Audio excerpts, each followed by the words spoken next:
Expect the best used car deals guaranteed. Visit arnoldclark.com.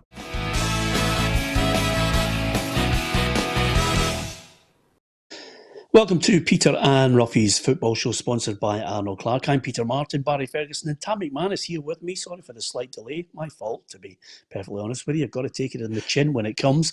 Facebook, you can like, share and follow us. And of course, if you get the chance on our YouTube channel, why not subscribe as well? Lots of people are doing it. We like to give as many people a mention as we possibly can.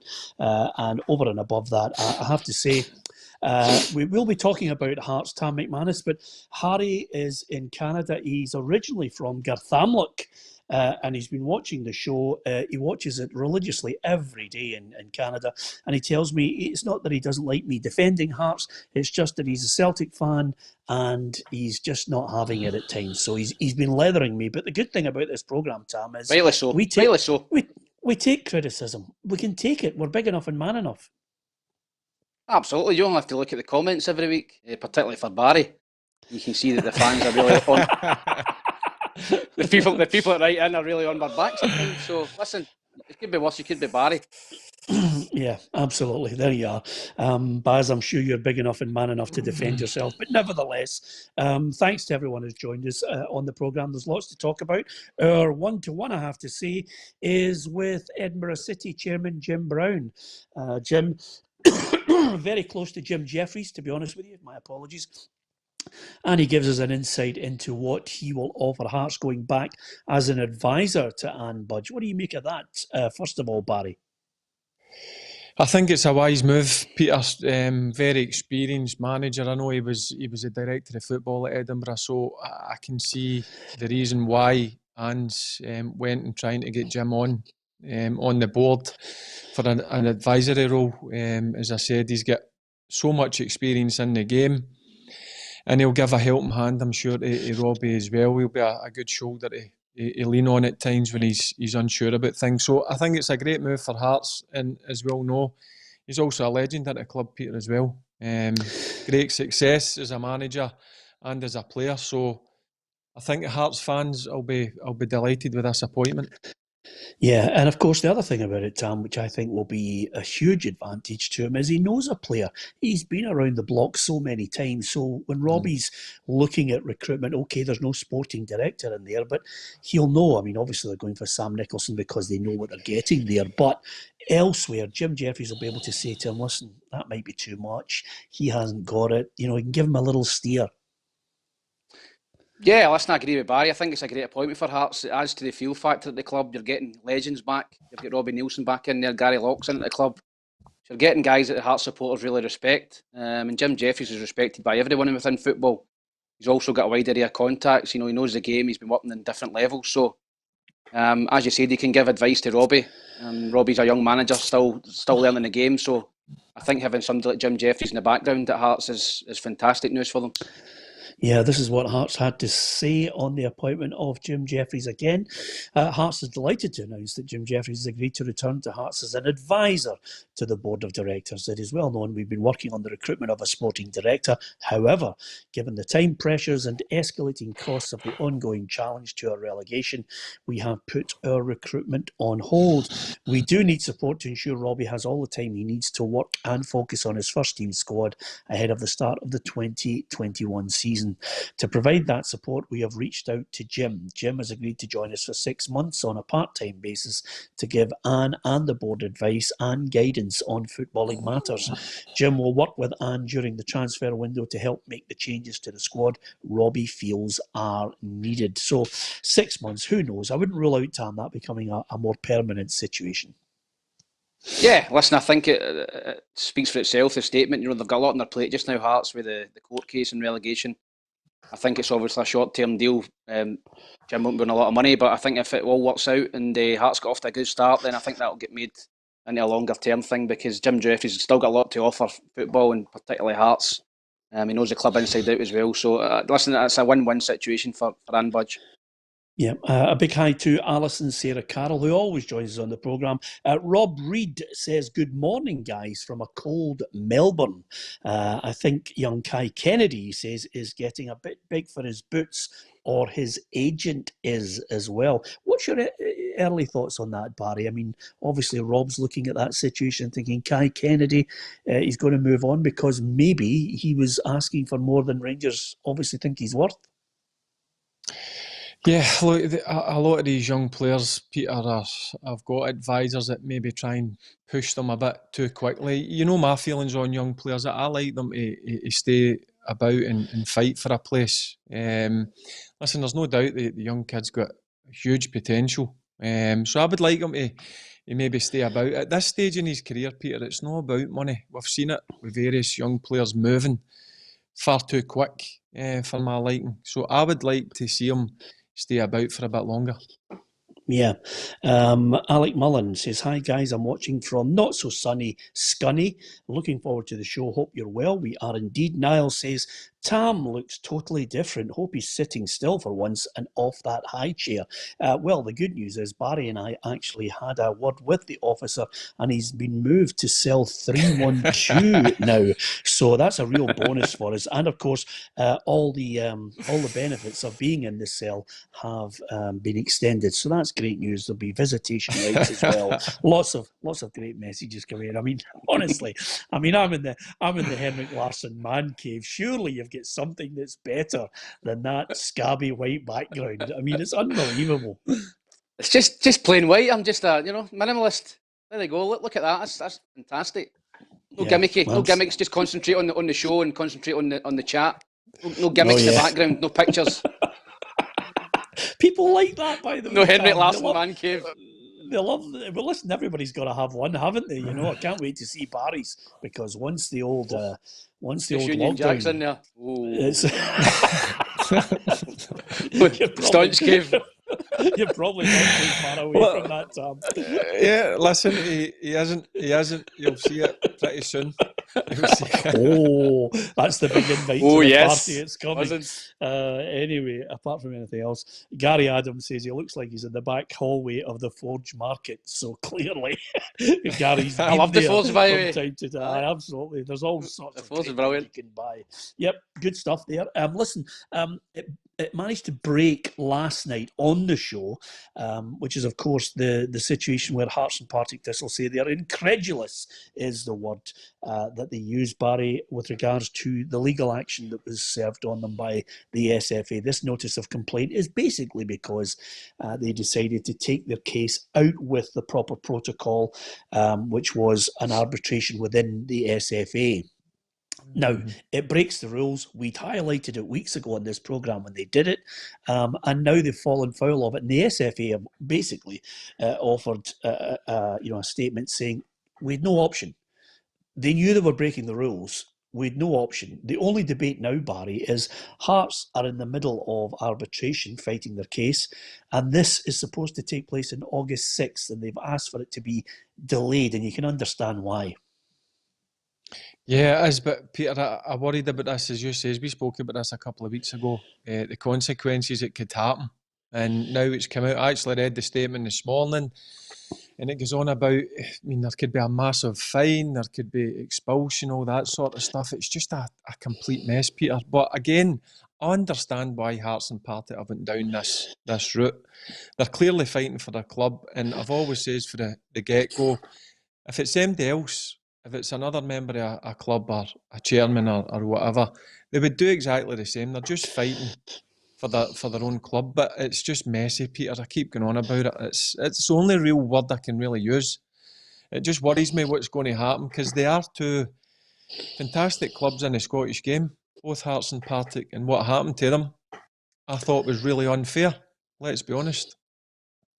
Yep, it's an ongoing situation. I don't think we'll change our stance on that, despite this groundswell of displeasure at how far they're taking this. But it goes on. Everybody's got their opinion on it, but it goes on. The battle goes on. I just hope, Tam, we're not in a situation where they're not happy with the outcome from arbitration and suddenly that last option to them, which I think would, all hell would break loose if they go to the Court of Arbitration for Sport in Lausanne.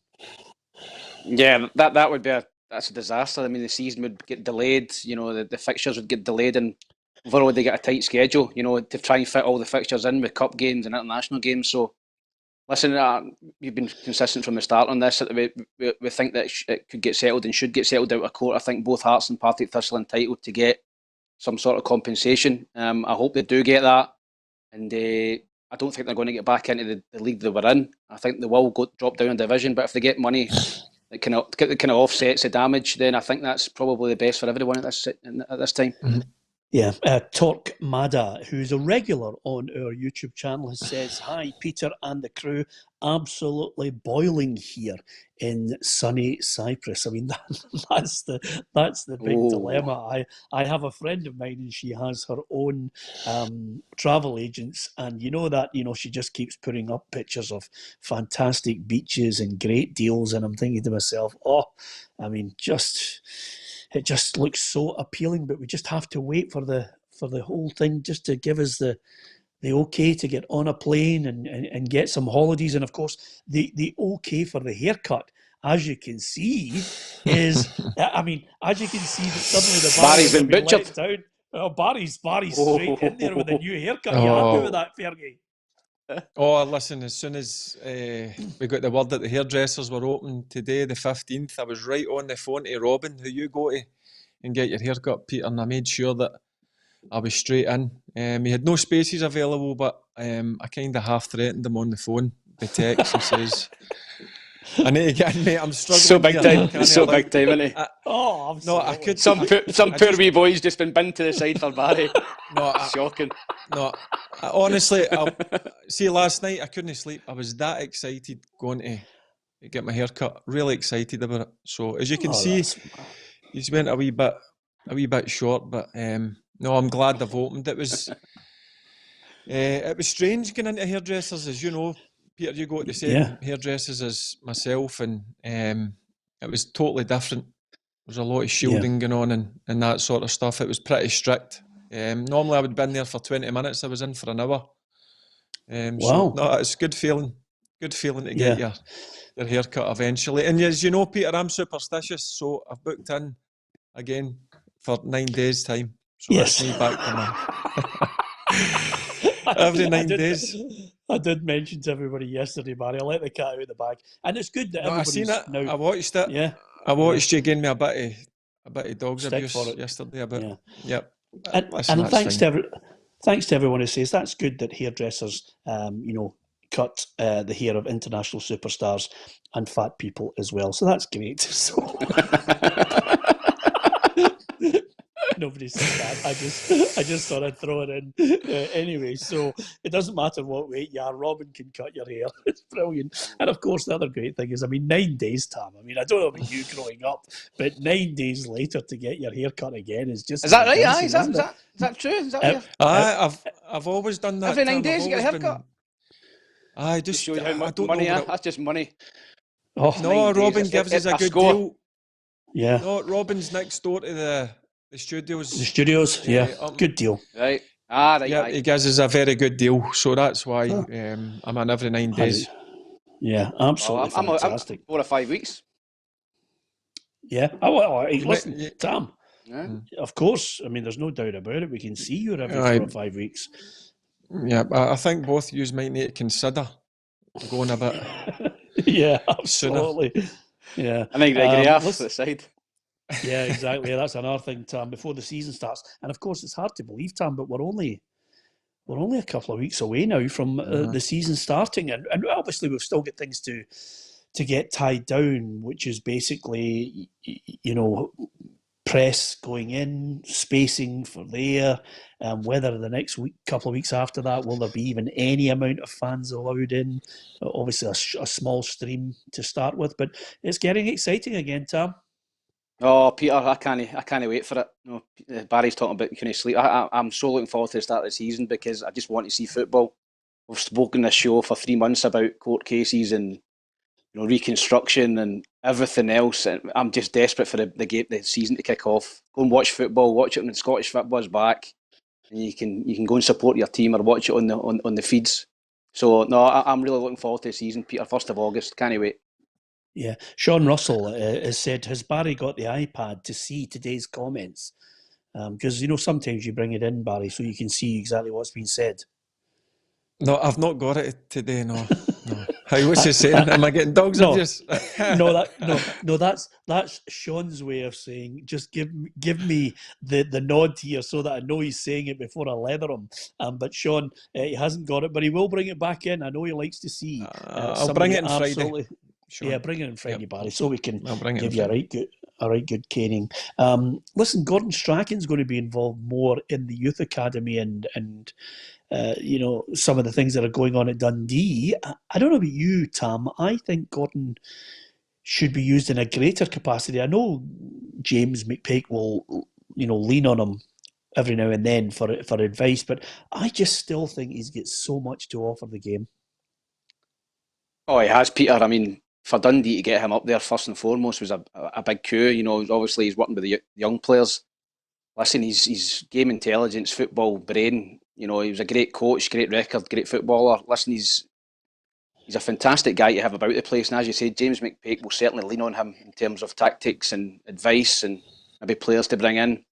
And, Stephen Wright's up there as well as the head of youth at Dundee. So to have two guys like that, particularly Gordon Strachan, going and coaching your young kid at Dundee, I think that must be a thrill for the parents. To have a guy of that calibre, taking the time out and giving your kids the time and try to improve them, I think it's fantastic for Dundee. And as I said, I would have him involved with the first team and maybe the reserves as well. Just I'd have him overseeing everything up there because he's a guy with unbelievable experience and a great football mind.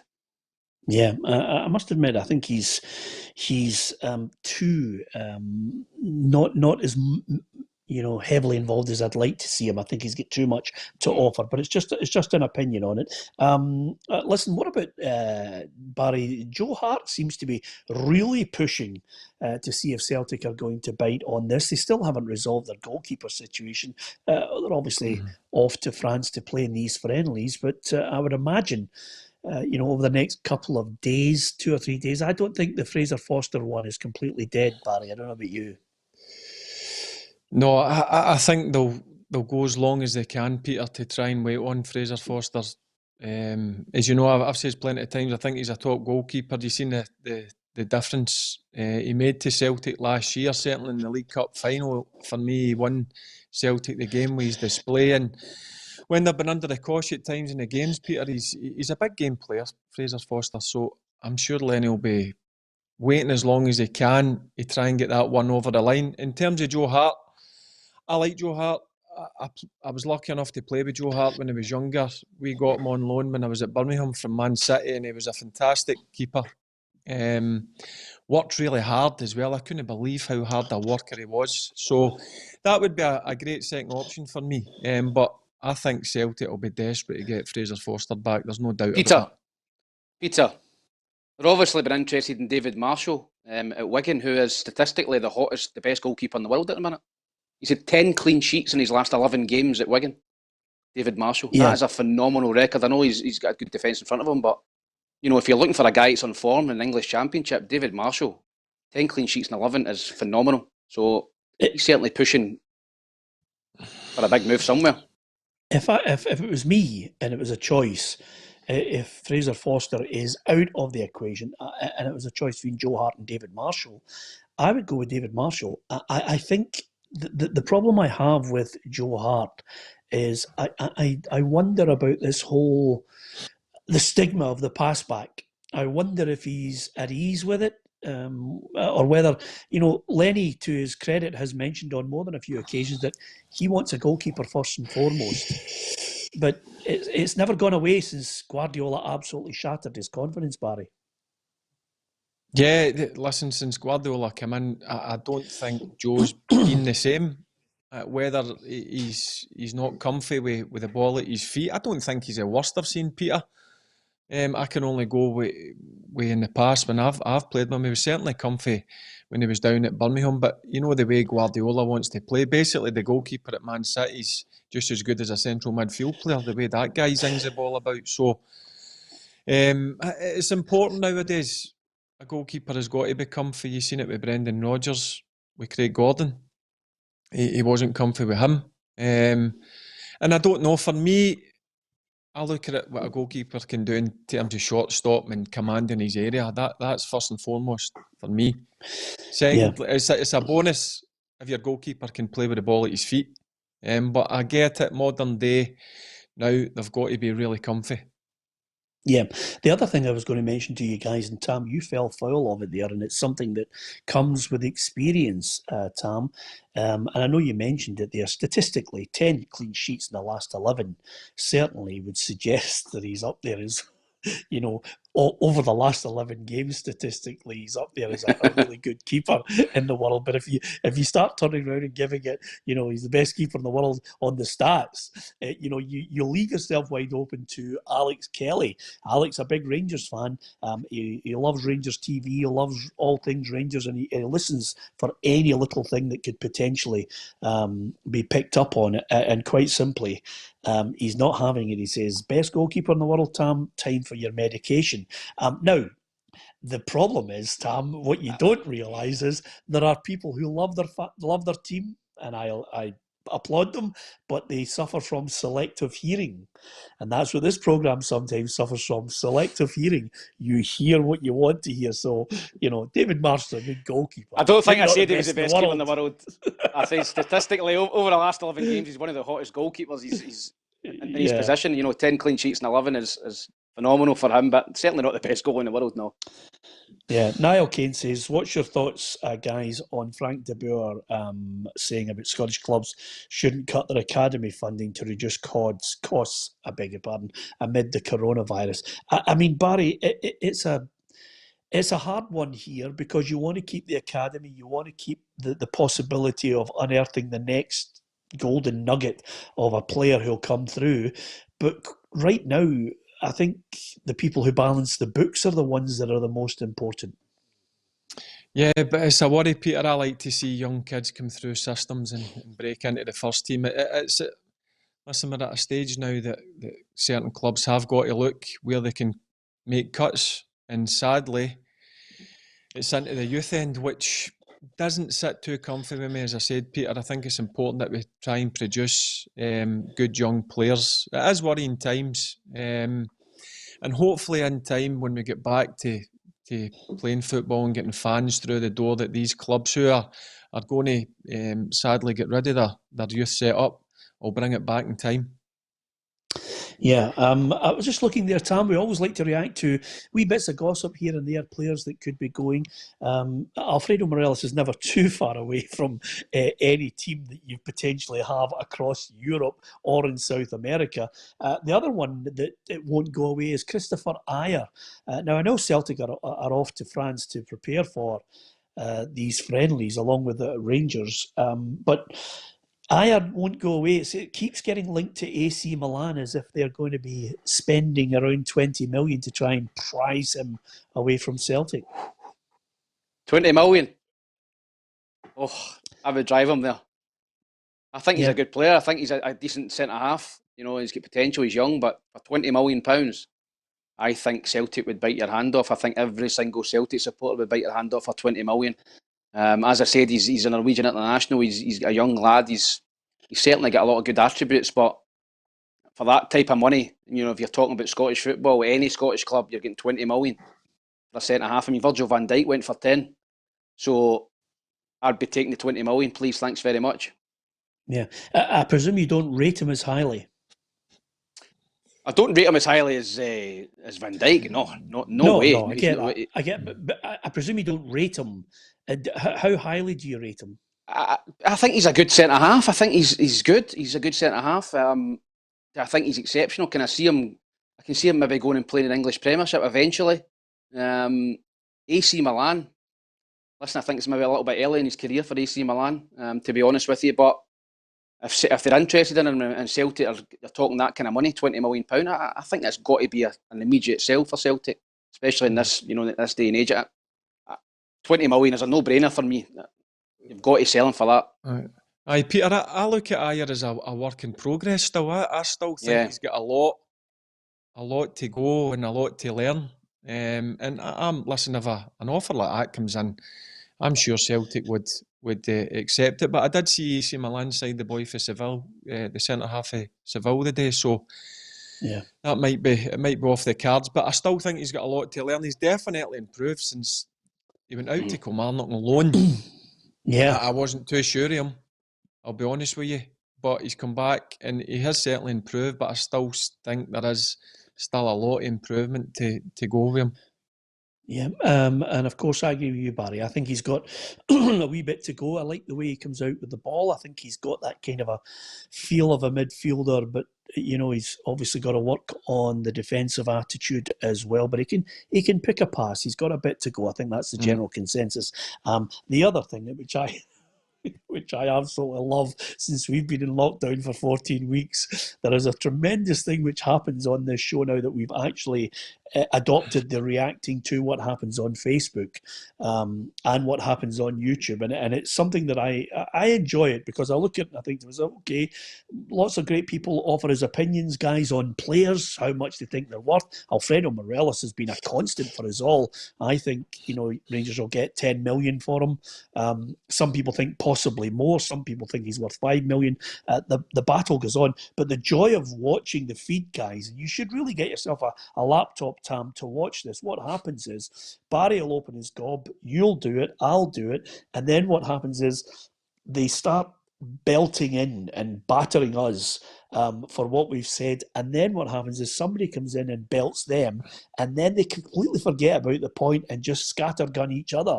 So they just end up, it's one of those things where we start the fight, they then come in for a punch, and then they look at the other people are there and they all start punching each other and forget about what the initial point was in the first place. It's like Twitter, Tam. It's absolutely sensationally mad. As you said, Peter, it's just throw in the grenade and then that's what I do on Twitter. You know that anyway. I just throw in the wee grenade and then bugger off for a couple of hours and then just let all hell takes loose. He just can't resist swearing, Barry. There's always a sweary word in him, isn't there? Honestly, it's just a poor education. It's as simple as that. Anyway, apart from anything else, Morelos now linked with Lazio, no less. I mean, honestly, I think the agent must go into a darkened room and just start throwing darts all the time to see if he can get it, punt it in the paper. I mean, there's no doubt in my mind Rangers will sell him. And I think they might sell him this summer. For me, I think Steven Gerrard will be keen to try and balance it and get him out for the right price, but also get someone in that they want. Yeah, it's got to be the right price, Peter. I'll be honest with you. I don't think you can let him go away for a snip. Certainly, a fit Morelos and On Song is a very good centre forward for me. And if they ain't going to sell him, he needs to get his head round about the fact that he's going to stay for another season instead of the agent punting about all over the place. So I think he needs to make a decision. We're 2 weeks away for the season starting, and you want all your players fully focused on what's going to be an absolute massive season for Rangers. So Barry, there has decisions got to be made. Would you, obviously a Rangers fan, would you keep him for one more season or would you sell him in the summer? What's your thoughts on it? I would sit him down and I would say to him, listen, get your head around the fact that we need you fully focused. And when you're fit and up and running, he's definitely a very good centre forward for me. So there's got to be a balancing act here. They've got to decide, and he's got to decide himself, most importantly. Does he want to stay or does he want to go? We don't know yet. We don't know. Yeah. I think there's also my gut feeling is that I think he would go. I think he wants to go. I think his agent has been busting his head for long enough, Barry. I think it's clear, Peter, that he wants to play at the highest level. It's like all footballers, you want to try and play at the highest level, and certainly go down to England or elsewhere is definitely higher in Scotland. But for me, I would like to see him stay another season. I would. But the only reason I would like to see that is if he gets his head round the fact that he's going to knuckle down and be the Morelos of the first half of the season, which he was, 29 goals and I think 40-odd games. It's a great return, let's be honest. You're right, Barry. He needs to be focused. He needs to want to be there. Yeah. Yep. Tam, the other thing is, we were mentioning when we were waiting to see when Rangers would make their move to try and bring in other players. I think this next couple of weeks could be interesting. I mean, the Scotsman's running a story today, in fact, not that long ago, basically saying they're closing in on the signing of South African international Bongani Zungu. Now, I haven't heard of him, but he's from French side Amiens, 27, midfielder. So you get a sense, and they're fairly strong on the fact that they're closing in on this deal. So you get a sense from that type of player at that type of money that, as we said before, they need to continue to sign a higher caliber player that can alter games and win the games and keep the pressure on and get that feeling in the dressing room that they can stop Celtic. Yeah, I think it would give the dressing room a boost as well if you're signing real quality. I mean, last summer, Rangers went down the line of the Greg Stewarts and the Jordan Jones and the Brandon Barkers, which, for all intents and purposes, wouldn't scare anybody at Celtic. They were good players, good squad players for Rangers. Couldn't see them playing every week. So I think the rest of the squad would get a boost if you're going and spending 2, 3, 4 million on someone and they're real quality and they're playing at a good level. I think the supporters would get a boost as well. And it's guys that you can see pushing for a first team spot every week. And I think that's what Rangers have got to do. Squad players are no use. They've got a big squad there. They've got plenty of cover all over the place. They need to go and sign quality that's going to go into the starting 11, £3 and £4 million players that Celtic fans and Celtic would go, by the way, he's a decent player. Because you're as I said, your Greg Stewarts, your Brandon Barkers weren't scaring anybody at Celtic. Peter, Yeah, I think. Peter, if I'm a player and I'm sitting in that dressing room and I see a very good player coming in at £3 or £4 million, then I'm thinking to myself, right, do you know what? I need to up my game. So it gives everybody in the dressing room real competition, and then you think to yourself, here, if I'm not on it, my place is going to get took. And I think that's what Rangers need. They need guys that are going to come in and threaten the 11 that you would probably put on paper that would start for Rangers. They guys need real competition for places, and that's what's got to happen. No bringing guys in that will just make the numbers up. You need guys that are going to come in and threaten to win that starting 11. Yeah. Also, we like a little bit of a ding-dong. The old baseball bat comes one way. We always like to fire it back the other way, just to show you that it is a live show. William Innes says, did Barry play at the highest level? If then, who? Well, William, let me enlighten you of the fact that the great thing about our Barry is he played at the highest level with Rangers at a very young age, captained the club, played at the highest level in the English Premier League, was man of the match for Birmingham, no less, against Arsenal in the League Cup final, and was capped, I think, 47 times for Scotland. Played at the highest level from a very young age, and for me, and I don't know if you're going to agree with me here, Tam, I know you don't like giving him compliments, but for me, the best midfielder in Scotland in the last 25 years, bar none. Get me a sick bag. Honestly, Peter. Oh, listen, I thought I didn't like William. I just thought I didn't like. I'm educating William. William's made the point. I'm educating him. William's just talking nonsense, and listen, Barry's played at a very, very highest level. There's one of, if not the best midfield player we've produced in the last 20, 25 years. So I have no problem saying that, and I think most would agree that Barry was absolute top class. So William needs to do his research. So there you are. Maybe he was talking about me. No. Well, somebody will get to you though, Tam. It's a stonewall certainty. Peter, see when can I ask a question? See when we've got on that Facebook, we can put in replies to it, can't we? Because I'm not into Facebook, and so all right. You could. Because I'm not into the social media side. I don't want to really get involved. You need to make a Facebook up, Barry. Yeah. No, I use on Facebook. Wonder what his username Don't tell us what you use. Don't open the door for the madness to get in. It's not what Tam thinks. I know what Tam's going to come. Staunch 1690. Honestly, your head's in the gutter, McManus. Anyway, apart from anything else, there's no point, because obviously you don't want to fall into the trap that Tam does, which is basically throws a grenade in and then runs away into a darkened room so he doesn't need to see all the bad boys who want to batter him. That's the joy of it all, though. It's good fun. I noticed something that reared its ugly head today again. It never goes away. The Belgian and the Dutch leagues talking about some kind of merger. Again, this never goes away, Tam, because of the complete imbalance of the European powers. And I'm talking about the five big leagues. Everyone else is working out ways where they can find another market to compete. It won't happen because UEFA won't let it happen. And the one thing that I think a lot of the smaller countries are scared of, Tam, is a Super League where they're totally excluded. Yeah, I think that'll come, Peter. I think, as you said, the top five have got too much power. It's boring as well. Every year in the Champions League, same clubs in the final, semi-final, from the big leagues. And you've got big clubs in Holland. PSV's your Ajax, your Anderlechts in Belgium, and obviously Celtic, Rangers here, and Portugal, your Benficas and stuff like that, Porto. So I think that's been spoke about for years. Is it an Atlantic League or a kind of breakaway league from the Champions League? I don't think it'll ever happen because, as you just said, Peter, UEFA, they won't allow it to happen. They just want the rich to get richer, and it'll be the same every year, same clubs in the semi-final and the final, and it's boring for the punters to watch, to be honest. See, in terms of the Champions League, certainly for our country, I honestly can't believe that you've got to play 4 qualifiers to get into the group stages. I think that's crazy. You know what I mean? It used to be 3, which I thought was terrible.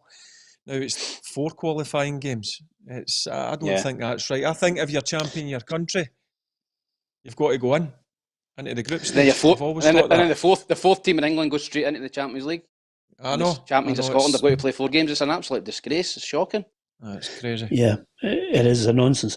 Also, Gary Adam, who is a regular on a programme. Always great to have Gary with us on Facebook. He says, I'm just enlightening you, Tam. He says, I'm pretty sure someone out there already has Staunch 1690 as a Facebook. This username has been taken. Yes, absolutely. And for the benefit of sane people of sane mind, Staunch 1690 is not a German football team, but nevertheless, it's in an area we don't want to go. We like talking about football. Listen, we are going to hear from Jim Brown, who's the chairman of Edinburgh City. Always good to get an insight. And I think, Barry, you will be very interested in what Jim has to say, because they are very much a club that's following and has a game plan, which I think Kelty want to follow. They're a club with great ambition, one of the new clubs coming into the league and ruffling a few feathers. So Jim is well worth a listen to. We'll have a chat about that and get your thoughts on it shortly. Interestingly enough, there's a couple of things I want to draw to your attention.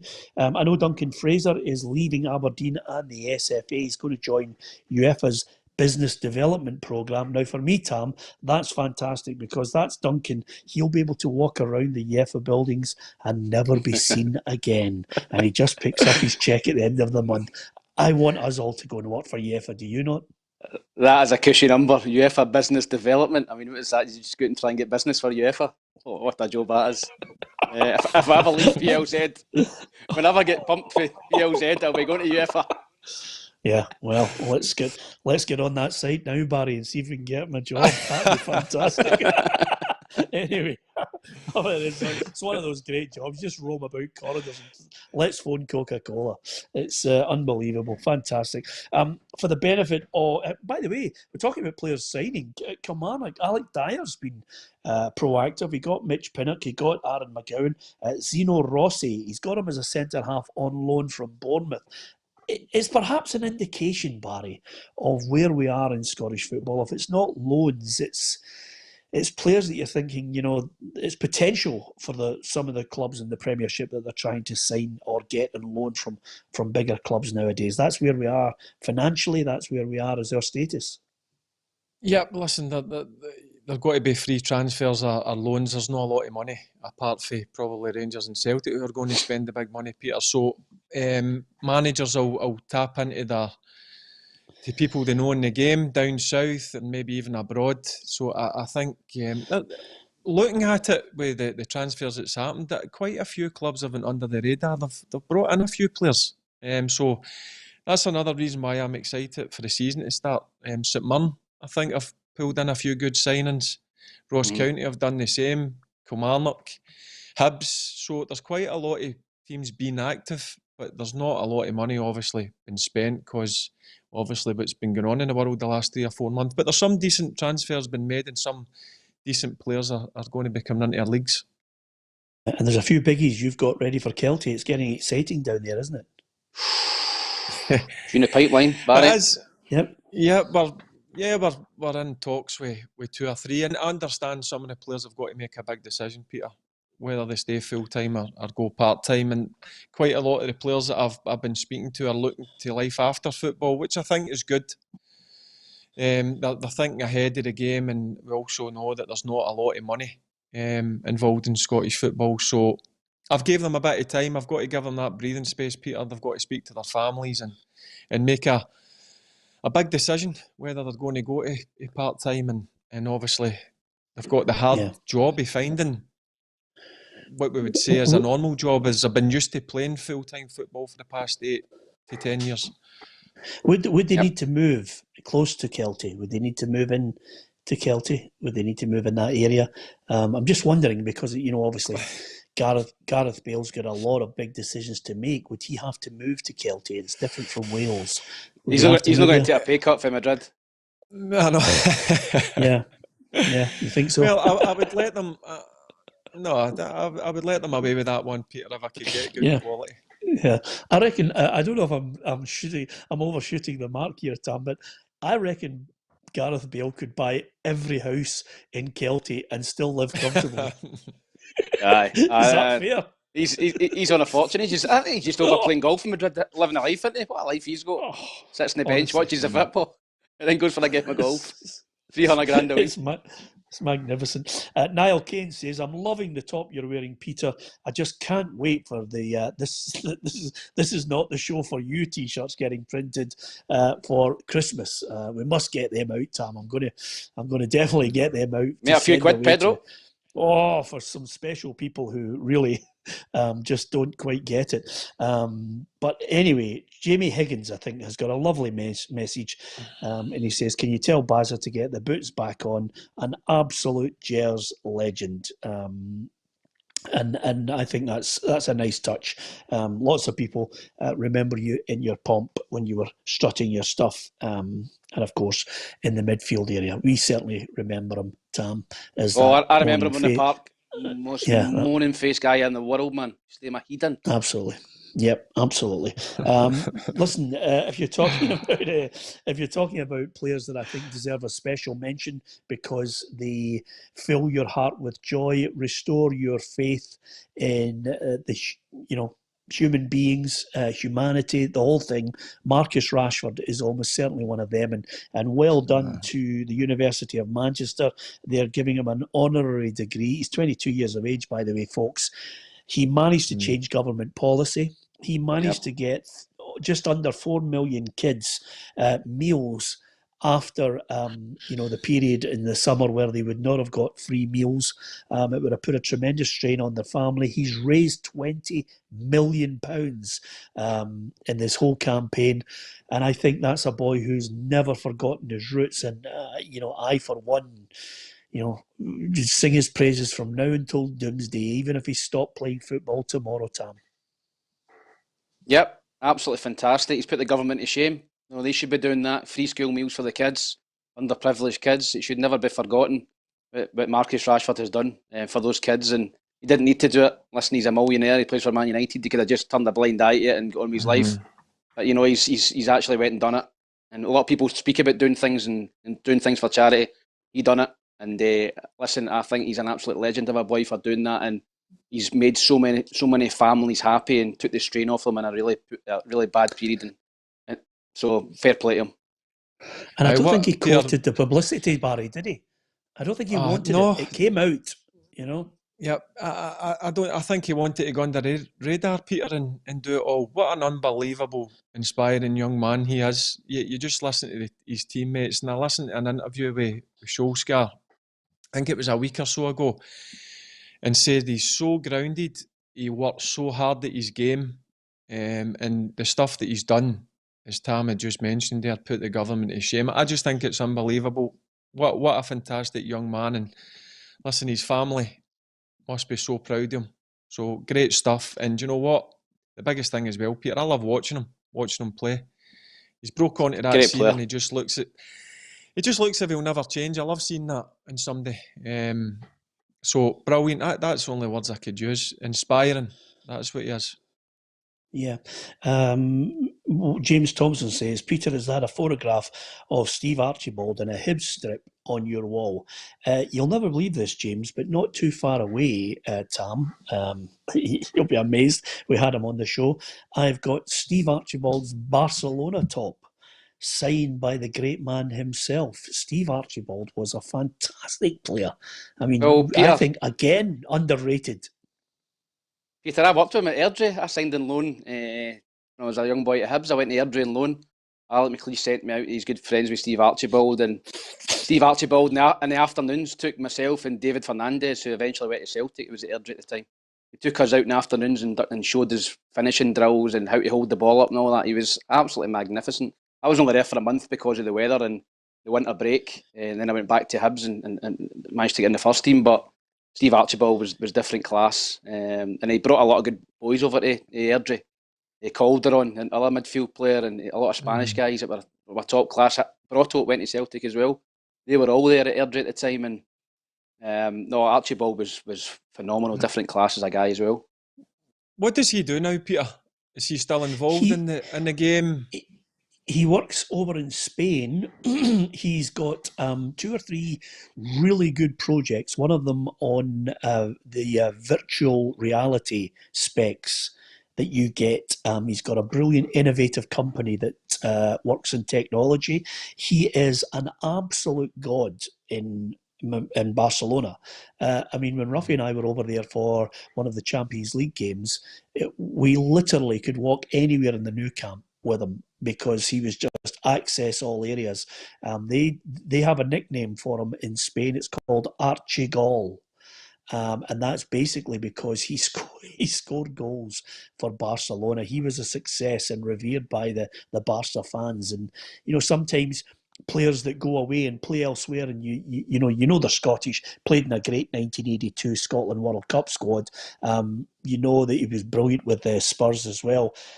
But the enormity of how good he is, I don't think in Scottish folklore, you know, maybe there's a lot of people like myself who absolutely get it, but a lot of other Scottish fans will not realise how highly regarded he is on the continent, Tam. He was just a colossus, a great player. So if you go and play for, as you said, he held his place in the Barcelona team. You know, if you go to Barcelona and you're Scottish, you know, it's a massive thing for anybody. There's not many Scottish players go and play for Barcelona or Real Madrid, is there? So, no, as you said, he was phenomenal. I remember him at Hibs as well. He was very, very fondly thought of at Hibs and Spurs.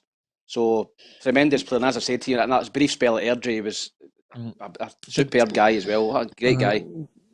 Did Roughie no say that he drove in a Rolls Royce? Was it something like that? Yeah. When he signed for Hibs, he picked up Paul Kane, Paul Kane and 2 or 3 other of the boys. Mickey Weir picked him up in his Rolls Royce to go to training, which is just sensational. And the funny thing is, when Roughie and I asked him on the show over in Barcelona, did you have a Rolls Royce at Hibs and did you pick up all the YTSs? He just looked at us and went, yeah, as if having a Rolls Royce was normal. It was just brilliant. And Roughie was scared of him, you know, because I don't know why. Roughie sometimes has a preconception of players that he used to play with. But Steve Archibald took us to a restaurant in Spain, in Barcelona, and we got absolutely bladdered with him. It was a great night. I mean, the wine was fast and flowing. It was fantastic. A night I'll never forget. Great company. Now, just to educate you boys, and I'm not being in any way condescending, but 31 years ago, there was an Englishman who played in Spain and sadly passed away 31 years ago today. And for the benefit of anyone who is younger, possibly your generation guys, who doesn't know about him, sadly 31 years ago, Laurie Cunningham passed away. And Laurie Cunningham was a genius of a player. Absolutely magnificent for West Brom, played with Brendan Batson and the great Cyril Regis. And Laurie Cunningham was just absolutely top drawer and played for Real Madrid. And he won himself a league title there, won the Copa del Rey.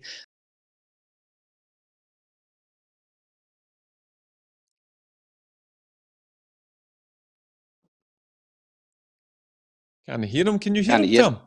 No, I can't hear him. Which is probably a bonus for the viewers, to be honest. A bonus. He's had a shocker. No, he was magnificent. I just thought I'd tell you. Laurie Cunningham, I don't know if you've heard of him, Barry. No, see, to be honest with you, Peter, there's some players that you have mentioned on the show that I'm not being ignorant that I don't know. Obviously, it wasn't in my time, and I'll go back after the show's finished. I like going and looking up these guys, and obviously with the clubs you just mentioned there, Real Madrid. I mean, for them to play at a club like Real Madrid, you've got to be at a certain standard. Let's be honest. So, he was magnificent. And one of the players that you mentioned as well, Cyril Regis. I remember him at West Brom. He was decent. He was a right good centre forward. Him. Did they have a nickname for the three guys up front at West Brom? Because my dad was a big fan of. They had the front three. It was along the lines of, it wasn't the Three Amigos, but something like that. Yeah, it was something three, but they were absolutely sensational. That's and by the way, all three of them, especially Brendan Batson, who I think it went on to work for the PFA in England, all three of them suffered abuse like you would never imagine in the 70s in English football. Also, Stuart Ramsey says, Peter, you look like you've never had a drink. That's Stuart's way of kicking me where the sun don't shine as well. You never believe it. Thanks for that, Stuart. It's always good to take it in the chin. It's a two-can Dan anyway, Barry, isn't he? Well, I was just about to say, I mean, honestly. He's not. No, it's... He's just about to give his chapter and verse there. That's why I think they cut him off, Tam. I am a two-can Dan. I could actually write on the back of a stamp, Tam, how many times in the year I would have a drink. Because you're always working. Yeah, you're always... Well, as you said, you're the top compere in the after-dinner circuit. You're the most wanted compere in the planet. So, as I said, you're probably working every weekend. You don't want to drink. I miss Barry now. Do you? No, I don't. No.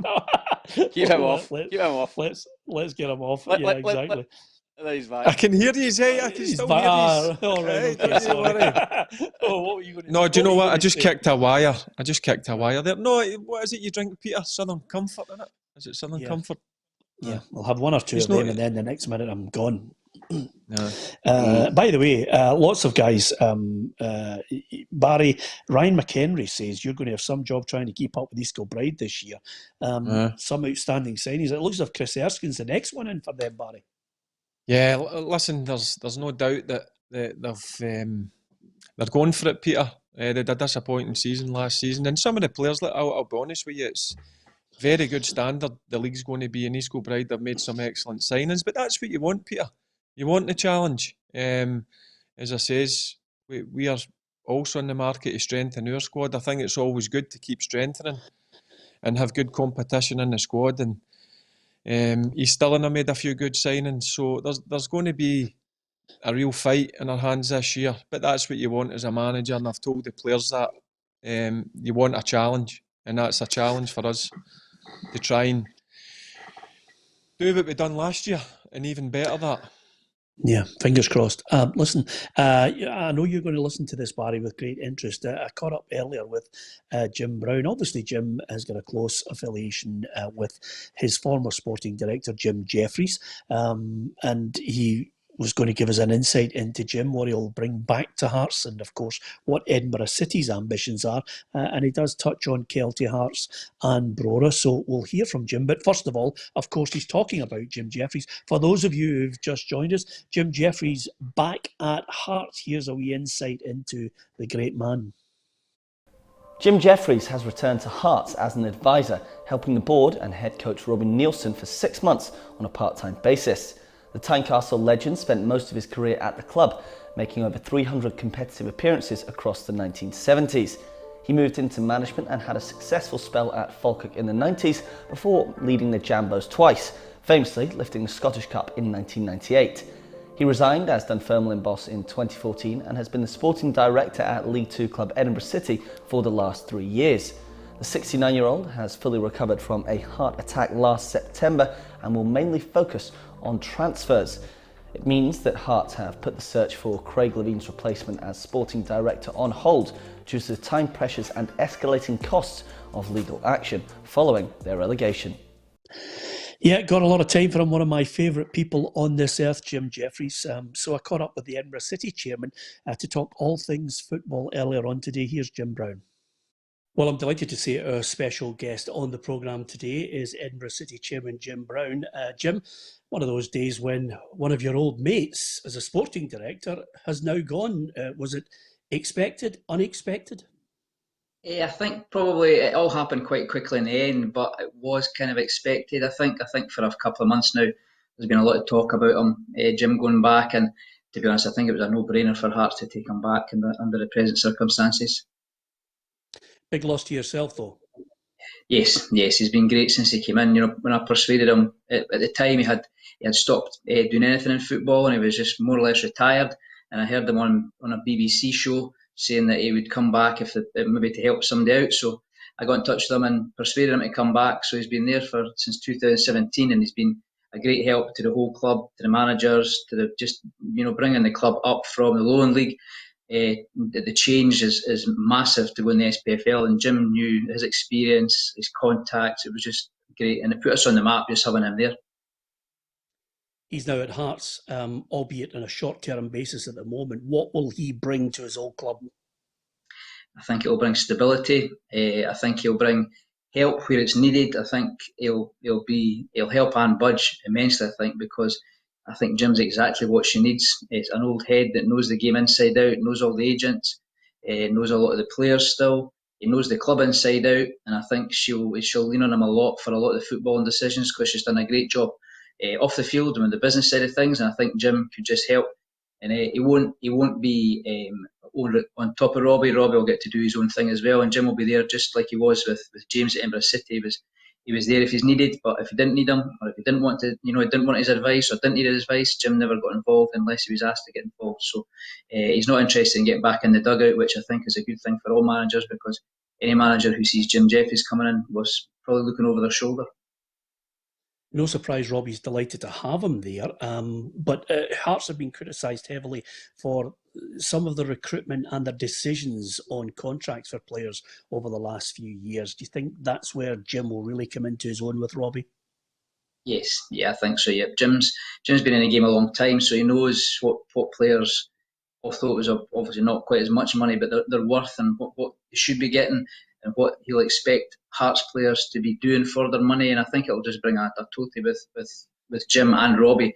I think they'll both hopefully have a more sensible outlook to how things that the contracts, the money players are getting, and what they're expected as Hearts players. If you're anything like me, Jim, you've probably been pinching yourself and wondering if you're going to wake up from a nightmare of what's been happening, not only off the field with coronavirus, but the whole situation with Scottish football at the moment fighting non-stop. Lachlan Cameron reckons that, this sort of fighting that started over 4 months ago could have been avoided if we maybe adopted the American viewpoint of a commissioner. What's your view on that? Yeah, I totally agree with that. It's impossible to get any sort of consensus of opinion when there's 42 people have got to vote. And with the way the voting structure works, that even if leagues, the Championships, League 1 and 2, if they're all voting for it, if you don't get 11 out of 12 in the Premier League, we don't even get to vote on it. So most votes, the first thing they do is they canvass the Premier League, and it doesn't even get to a vote. So No, I think it's definitely got to be. I'm not sure if just probably just one person, but even just a 2 or 3 or maybe 4 executive directors that have nothing to do with any clubs. They maybe put to the clubs, speak to them, ask opinions, but at the end of the day, it's their decision because it does become, which is natural, it does become down to self-preservation. I've always said that over the years, when there was an opportunity to change this 11-1 vote, it's an act of absolute madness. It restricts any type of progress if 1 or 2 clubs don't. Yep, no, definitely. It's an unfair situation. I totally understand the Premier League clubs. Premier League clubs bring in most of the money. The big 2 clubs bring in most of the money, so I can appreciate why it was done in the first instance. But I think for the good of football, when you look at this season, when we've all been through it, and we voted for it all the way through, and voted against the proposal in the first place because we didn't think it was right. The easiest thing in the world would have been done to do 14-10-10-10 from the very start, and that would have been done. But for some clubs didn't want to do it again because they didn't feel they were getting the best deal out of it, rather than looking at the whole of Scottish football. And then you had teams like Kelty and Brora who should have had the opportunity to, at the very minimum, to get a playoff, but they would have got their day as well. They would have got a chance to come into the league. So for me, it was a no-brainer that was the best thing to do, and nobody was going to have any major financial burden by being relegated. Or because you look at the other way, we were one of the clubs that was affected because we were in second place, so we were well ahead in second place. So we were definitely going to be in the playoffs, and we didn't get a chance to playoffs. So we had built our whole season, brought players in looking to get promotion, and in the end, we didn't get the chance to try and get that promotion. Where the players got us to second place, but we didn't get the chance for the playoffs. You mentioned Edinburgh's predicament there in the league process. Do you understand why the likes of Kelta and Brora and other clubs from the Lowland and the Highland League have lost faith in the pyramid system? Yeah, definitely. We've been in the same position, and I've said too many times, so I'm not speaking. I've said on a lot of occasions that we felt when we first came into the league, and even sometimes now, we're like the new kids on the block, and we're like we've broken the gentleman's club because we've come in, and when we first came in, first half of the season, it looked as if we were getting beat every week. We weren't doing very well.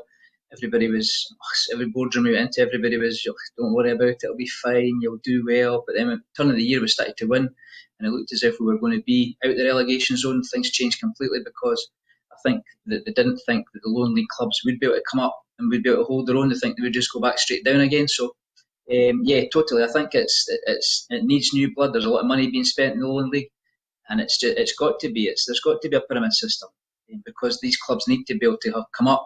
And it's a shame for some of the clubs that have been a long time, but if they have to spend more money and they have to try and compete, then they just have to compete, because it's a sport, it's a game, it's all about winning. You mentioned there that obviously from Edinburgh's perspective, you kind of put a dent in or managed to break in some respects the gentleman's club. Do you still sense there's a real fight back, a grinding against clubs like East Kilbride who want to build a new stadium, who want to get their way through into the professional league? Kelty with all the money they've got, Brora as well, Bonnyrig close to you as well. Yeah. Clubs have ambition. There is a real kind of almost trying to bolt the door to stop them, because certain clubs might not have those ambitions. They just want to survive hand to mouth each season. Yeah, well, we've always said that, again, not naming any clubs individually, and I know I can understand some clubs, that long established clubs, that may feel that it's hard because they can't have the resources and they're not able to bring in the money. But we've always said that there should be a pyramid system, and there's got to be. These clubs are putting a lot of money in because they want to. It's all for the better of Scottish football, because if we've got clubs that are spending money and bringing in good players, and it's very, very competitive, then it's better for Scottish football all round. How do you view what's happening at the moment with regards to players who clearly in this summer, Jim, are scraping around wondering where their next contract is coming from, and suddenly Lowland League clubs have started to sign players that you would automatically think would be League Championship. Yep, definitely. I think that's something we're fighting against as well, because we don't have the resources of a lot of the clubs in the Lowland League, and some of the junior clubs that are coming through into the Lowland League. So it's very hard. We speak to players, and it's just impossible for us to match the sort of money and the sort of deals they're getting offered. So that's something that I can understand why clubs worry about that. But at the end of the day, we've got to try and fight against that. We've got to try and be competitive and stay in the league. There's no point in us saying, well, we don't want to come up. We came up through the pyramid system, so we did it by playing well, bringing in players that were good enough to get in the SPFL. So we can't be frightened of it. We've got to do the same. We've got to build a team that we feel will keep us in that league. What's your ambition for Edinburgh, short term and long term, both on and off the park? So short term, we want to be back up there again. We're looking to get promoted. We're like we were last season. We were quite lucky, lucky and unlucky, because we had signed quite a bit for our squad already for next season. So we've got there's about a good core of the squad from last season, and we've brought in a few players. We've still got a few places to fill, but we're looking to be promotion. We'd like to go up as champions, but promotion is definitely our aim this season. And longer term, we have a new sponsor now, who is the main shareholder, and his ambition, not just now, but the ambition is to build the club up so that we could eventually go full time. Queen's Park have done that this season, yeah. Yeah, that in itself is heartening, Jim, because some clubs try and overstretch, but you want to try and do it organically. Yeah. We're not in a position to do it at the moment. We've not even got our own home at the moment, so we're working on that. We share with Spartans, and we have a good relationship with Spartans. But for us to grow, we need to get our own home. So we're actively looking at the moment to try and find somewhere where we can, an area where we could probably build our own stadium at some point. And then we have got 450 kids in the youth section. We've got a strong under-20s team. So we're slowly getting things in place where we could transition into a bit like Queen's Park are doing, where they're going full time. Or even whether it would start off as a hybrid, a bit like Airdrie, where it's some full-time, some part-time, but we definitely have got the ambition. It's hard in Edinburgh, it's hard to raise funds in Edinburgh, because we're not only fighting against Hearts and Hibs, but we've got all the rugby teams as well, so trying to get sponsorship and funding in Edinburgh is hard, but that's what we've got to do. You've just got to get on with it and do the best you can. You mentioned there the ambition is to get that stadium. Have you got 2 or 3 targets in mind on a list that you're actively seeking out at this moment? Yeah, we're speaking to the council all the time about sites, but again, everything, because of the coronavirus, everything's just gone. Everything was closed down. The Edinburgh Leisure was closed down. The council were all working from home, so everything's kind of gone back the way. Even Sports Scotland, all their funding has been put on hold just now, because they don't know whether they're going to have to use the funding probably to help clubs survive rather than on new builds and new things. So it's just something that we're working on all the time. We're constantly looking. So it's obviously the football's top of the agenda, but off the field, the next top agenda is to try and find their own ground. Well, just to finish off then, the last part of this is basically something that's ongoing at the moment. What's your take, Jim, on the Hearts Partick Thistle situation? They're now facing a situation where they have a hearing for breaking the rules, for taking their court out with the SFA's arbitration process. I get the feeling we turn in the narrative and people are turning against Hearts and Partick Thistle for what they're doing. As a chairman, I think I've got to watch what you say, because we've got it's the AGM on Monday, so I'm not wanting to get the compliance officer on top of me, but I think that there's a lot of things that timing wise could have been done better. I think from the very start we've always been advocated the reconstruction and the not relegating any teams, so everybody knows our opinion on that. I think hopefully whatever comes out of the arbitration, I think that will be the end of it. I think they've got to the arbitration stage. But I do think that the timing of the compliance officer sending out the letters for them for the Section 99 I think the timing's terrible. That they've got to do that at the same time as they're fighting arbitration. You would hope that if it goes against them, they still have one last option, Jim, which I think is to the dread of everyone, is the Court of Arbitration for Sport in Lausanne. Yeah, I know. To be honest, who knows? I don't know what they would do. What would we do in that position? Are you throwing good money after bad? It's very, very hard. And as the season gets closer and closer, it's causing disruption for everybody not knowing what's happening. So I'd like to think that the whole point of going to arbitration is to try and get an amicable result. So hopefully, by the end, I don't think it will be the end of this week, but by next week, hopefully there'll be some sort of answers that is acceptable to everybody. Jim, it's always great to talk to you. I wish Edinburgh every success for the future. As ever, as you're well aware, over the next couple of weeks, we'll still manage to find something else to fight about in Scottish football, because I think that's what we do. Because people, I think this week it's been a bit quieter, so there's not as many people around the world laughing at us this week. So we need to get that comedy going again next week to get more people laughing about us. Yeah, absolutely. Jim, as ever, thanks for joining us in the Football Show. Much appreciated. No problems at all. Thanks very much, Peter. Thank you. Cheers. Yeah, a man of sane mind, Jim Brown. Great to hear from him. Obviously, get high hopes for Edinburgh. And again, very sympathetic, Barry, to Kelty and Brora. Just in terms of that interview, Peter, I thought it was refreshing. He's a chairman that's clearly at a club that have got ambition and drive. Just listen to him, they come through the same kind of pathways we want to go. They're a club that we kind of look up to in terms of, I just heard them talking that he's got a competitive 20s team.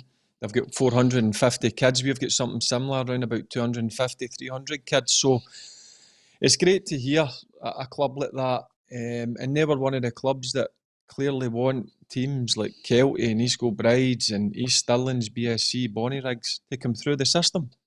That's what you want to hear. They're not inferior. They want to see clubs come up and challenge them, because it will make them better. And again, it's great to hear that in time they want to become a full-time club. So brilliant to hear. I thought it was a great interview, Peter. And I wish them all the best. As I said, they're a club that I've done it the hard way. And you mentioned a good word, Peter. It feels to me that there's certain clubs that are bolting the door down and not want to see clubs for the Lowland League and through in the West come through the pyramid system.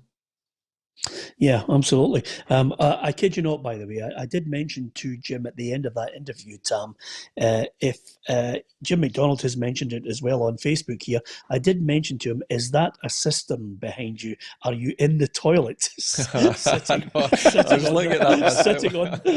on the pan. I mean, honestly, Jim, I know we're pals, I was saying to him, but do you really need to sit in the toilet? And Jim McDonald said, is that a cistern behind Jim Brown? I mean, it is actually, it's a lamp, Tam, but it just shows you how people are so focused and looking at what it looks like.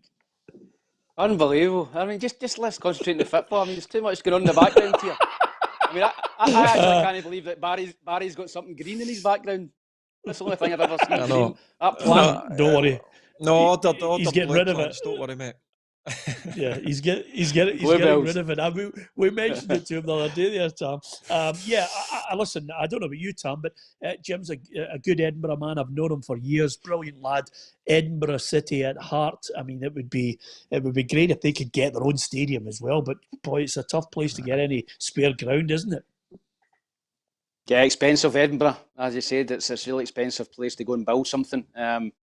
Obviously, they played out at Meadowbank at the start. Their journey, they played at Meadowbank Stadium, and now I think they share it with Spartan. So they'll be looking for their own home. Peter, everybody, every club wants to have their own stadium, their own home, and fans can come and visit and whatever. So listen, great club. They did a good season last season. Cove Rangers obviously spent a lot of money and ended up running away with the league a little bit, but they were up there all the way until the last maybe month. So they were competitive. They've got a good squad of players there. James McDonald's a really good young manager. He came in A licence when I was there, and he spoke about being a part-time manager, and I was very impressed by him. So they've got a lot going for them, Edinburgh. If they can just get, as you said, their own stadium, you can see them picking up a lot of maybe Hibs and Hearts fans if they're maybe away from home. You can maybe pop along and see Edinburgh City. I think that's what they tried to do as well with season ticket holders. So they've got a good plan, good setup, and I wish them the best. See, the thing that jumped out at me as well, Peter, they're not scared of competition. They want to see good clubs come into the League 2 set up for the pyramid system. Because, as I says before, that'll drive them on. That'll make them even better.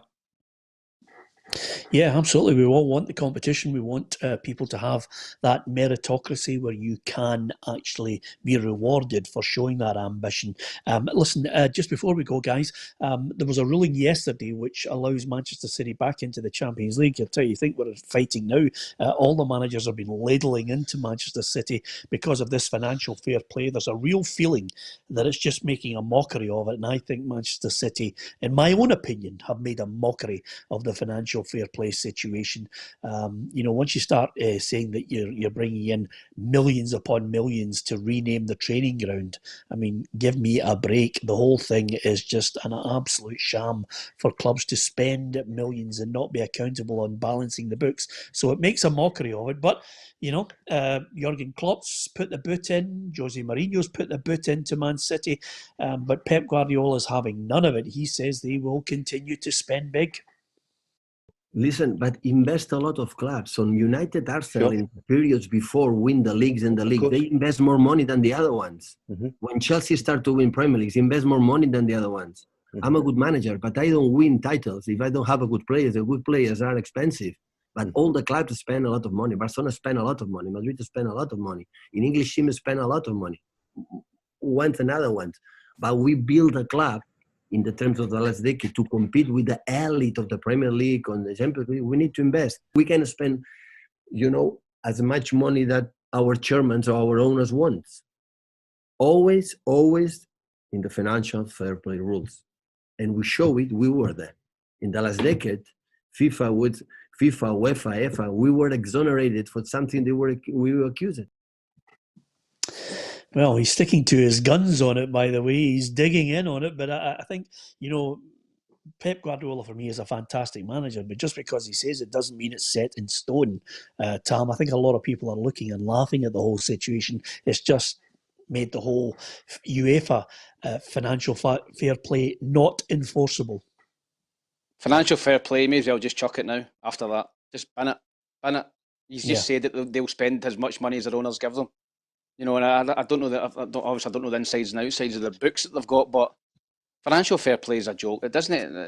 There's no that was a perfect opportunity for UEFA to hammer them. To throw that appeal out and say, no, we're sticking to our guns. You're banned for 2 years. Basically, Man City have walked in and with a big barrel of money and said, listen, we're not going in. We're in the Champions League next year. Money talks. It really does, and it's happened in this case. Everybody knew it was going to happen. By the way, everybody who spoke to Man City have got off of this, and it happened. Yeah, absolutely. Listen, and you mentioned there about the inflated prices in Edinburgh, Tam, and you know them only too well. I just wish I'd held on to my flat in Edinburgh, Tam. We could have had a staff party through there as well. Should never let it go. Should have held on to it. We'd have been millionaires by now, Tam. Where was your flat, Peter? I refuse to tell you where it was, Tam. I'll tell you on another day, but it was absolutely sensational. That's all I'm going to say to you.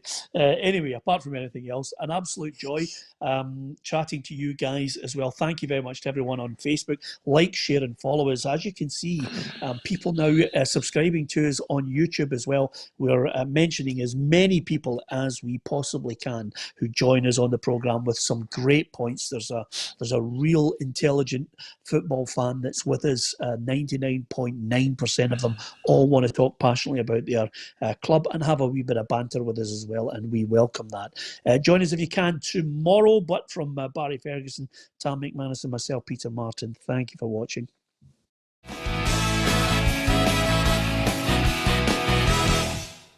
Expect the best used car deals guaranteed. Visit Arnold Clark